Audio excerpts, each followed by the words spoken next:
The first Joker movie was a cultural reset. I think we can all agree on this, honestly. It was a beacon of hope to everyone out there who felt like we lived in a society, and to this day still do live in a society. It's the movie that sent film bros all around the world crazy because it lost to a Korean movie called Parasite at the Oscars. Okay, I don't know what Parasite is. I don't give a shit about Parasite. It's fine. It won Best Foreign Film. Joker, and look, I don't care if Joker didn't win. I wanted to win.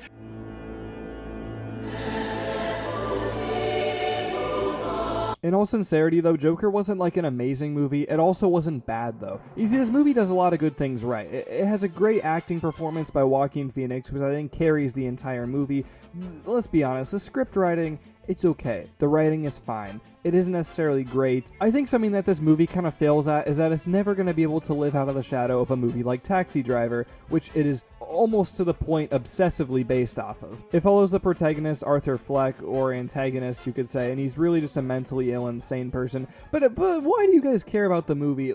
Let's talk about the Joker really quick. When I give you, when I want you to list a name, like some of the best villains of all time, of course you're gonna say people like Darth Vader, Sauron, Chick Hicks, and then people always try to slip in the Joker. Now, can I break down something for you really quick? In my opinion, the Joker is not even one of the most top-tier villains of all time in cinema or comics. The Joker is an extremely overrated villain. He's only good because of Heath Ledger's amazing acting performance in a small indie movie called The Dark Knight. I mean, yeah, it's a great movie, but I don't understand why people go so overboard with stuff like saying the Joker is one of the best villains of all time. He's literally just a mentally insane serial killer who also happens to be friends with Batman. I don't get the hype around his character as an entire, like character. Have you guys ever seen The Killing Joke or read The Killing Joke?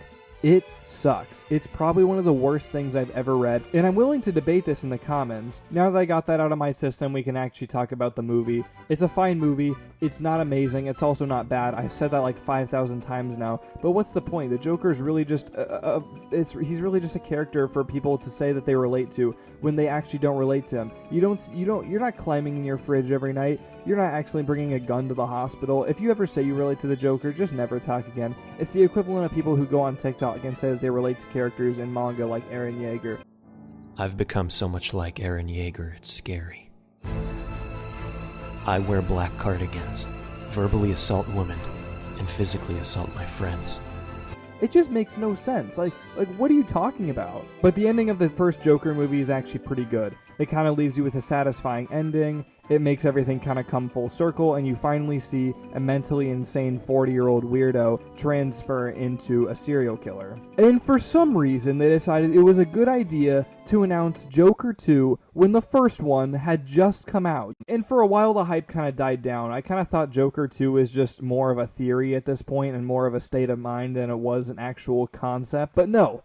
It's an actual thing. Why is this going to be a movie? Actually, why is this going to be a movie? There is nothing more that needs to be said about the Joker. The Joker has become such an oversaturated character in today's market of superheroes and TV and movies and everything that people obsess over him. There is no reason for there to be more Joker content out there. It was already a bit of a stretch that they had the cameo of the Joker in the new Batman movie, but the fact that they're pretty much going to be making a second one of this movie doesn't make any sense to me at all. From a storytelling perspective, it also doesn't really make much sense. The ending of the first Joker movie was pretty good. Brings us full circle. We finally see why the Joker transferred into the Joker in this alternate universe in a one-off movie. Now, it is a sequel. What a sequel is going to explain to us, I don't really know. There's already rumors that William Dafoe is going to appear in this movie as a copycat Joker. I don't know if this is just a game theory or if this is a real thing, but I don't understand why this just doesn't make sense. It seems like filler. It seems like at this point, they just handed the reins over to the directors of The Last Jedi and the entire sequel trilogy in Star Wars